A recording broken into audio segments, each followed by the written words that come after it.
Let's be completely honest with each other. It's 11 p.m. You are lying in bed, staring at the ceiling, and suddenly you feel incredibly motivated. You tell yourself, tomorrow is the day.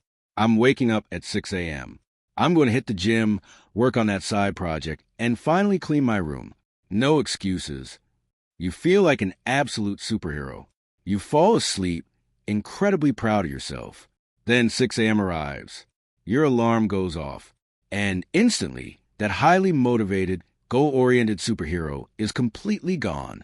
In their place is a groggy, irrational gremlin who looks at the snooze button and thinks, what if we just slept for another hour? Let's do it all tomorrow instead. You hit snooze, you sleep in, and the cycle repeats. Why does this happen? It turns out you aren't inherently lazy, and you don't just lack willpower. You are actually the victim of a deep evolutionary glitch inside the human brain. Economists call it hyperbolic discounting, but psychologists call it present bias. And right now, it is actively sabotaging your money, health, and happiness. To understand why you constantly betray yourself, we have to look inside the two versions constantly at battle in your head. Let's call them present you and future you. Future you is a sophisticated, highly intelligent genius. When you are planning for next week, next month, or next year, future you is in the driver's seat. This character loves long-term goals. They want a fat bank account, a healthy body, and a successful career.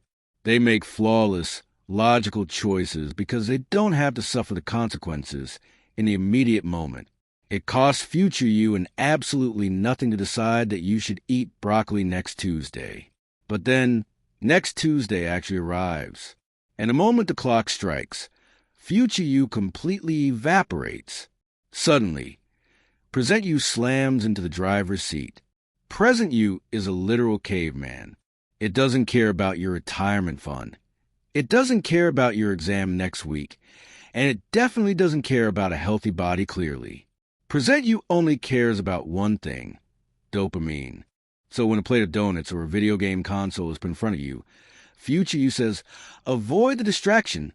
Think of our long-term goals.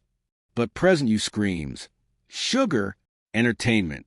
I must consume immediately.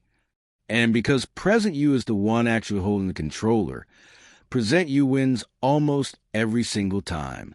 Like, why is he this powerful? It comes down to a major flaw in how human beings calculate value. Logically, our brain should value rewards linearly. If I offer you $100 today versus $110 next week, a rational brain says, waiting 1 week gets me an extra 10%. I should obviously wait. But human brains don't use linear logic.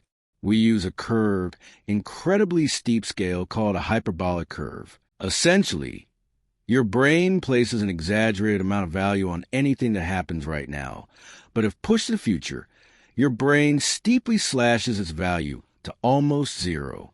A famous behavioral economics experiment proved this. Researchers asked a group of people, would you prefer to have 1 piece of chocolate right now or 2 pieces of chocolate tomorrow? Almost everyone chose 1 piece right now. The brain simply could not resist the immediate reward, even though waiting just 24 hours would literally double their prize. But then, the researchers shifted the timeline. They asked the exact same people, would you prefer to have 1 piece of chocolate in a year or 2 pieces of chocolate in a year and 1 day? Suddenly, everyone changed their answer. They all chose 2 pieces of chocolate. Think about how insane that is. The time gap is exactly the same. It's still just a 1-day wait. But because the choice was pushed far into the future, the impulsive present you went to sleep.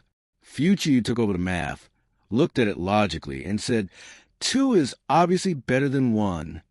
This is the tragedy of present bias. We are absolute geniuses when planning for the future, but total idiots when living in the moment. Why are our brains built this way? It seems like a terrible design flaw, but if we rewind the clock 50,000 years, it was actually a superpower. Imagine you are a caveman walking through the jungle. You find a bush covered in ripe berries. You have 2 choices, You can eat all the berries right now, or you can save them for next week. If you save them, a monkey might steal them, they might rot, or you might get stepped on by a woolly mammoth tomorrow. Our ancestors survived by prioritizing the present. The problem is, we no longer live in the jungle.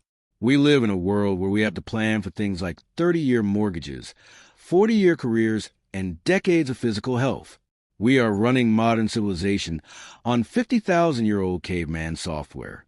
And society's biggest industries know exactly how to exploit this glitch to make money off your paralysis. Social media feeds you a tiny hit of dopamine right now, destroying your attention span for long-term projects. Credit cards let you buy a shiny new gadget right now, pushing the painful financial consequence into the future. Fast food gives you cheap salt and fat right now, leaving future you to deal with the health consequences later. So, how do we beat a system that is hardwired into our biology? If present you is an impulsive caveman who always wins the battle of the moment, how do we ever force ourselves to actually work? The answer isn't more willpower. Instead of trying to fight present you in a test of strength, you have to outsmart them using a commitment device, a no BS strategy called the 10-minute rule. The next time you're staring at a task you're avoiding, you're going to pull out your phone and set a timer for exactly 10 minutes. Then you make a binding contract with yourself. You tell your brain, I only have to work on this for 10 minutes. The absolute second the timer goes off, I am allowed to quit. No guilt, no penalties. If I want to stop and scroll social media after 10 minutes, I have full permission. This changes the mathematical hyperbolic curve inside your head. By giving yourself a guaranteed escape hatch, you completely eliminate the micro-anxiety of a massive, daunting task. Your caveman brain thinks, oh, 10 minutes? That's easy. Then friction vanishes, and you actually sit down. But here's the real secret of human psychology. Action precedes motivation. Once you push past that initial 10-minute threshold, your brain realizes a task isn't actually killing you.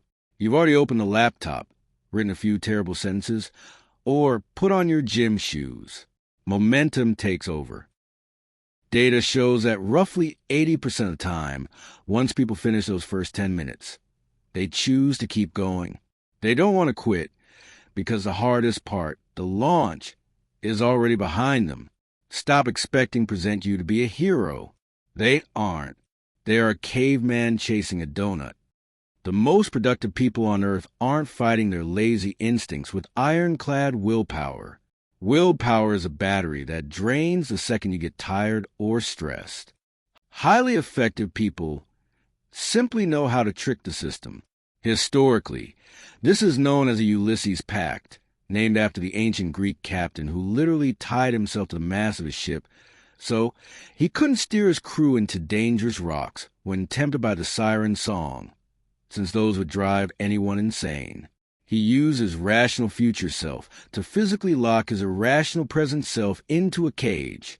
You need to start building these cages into your daily life.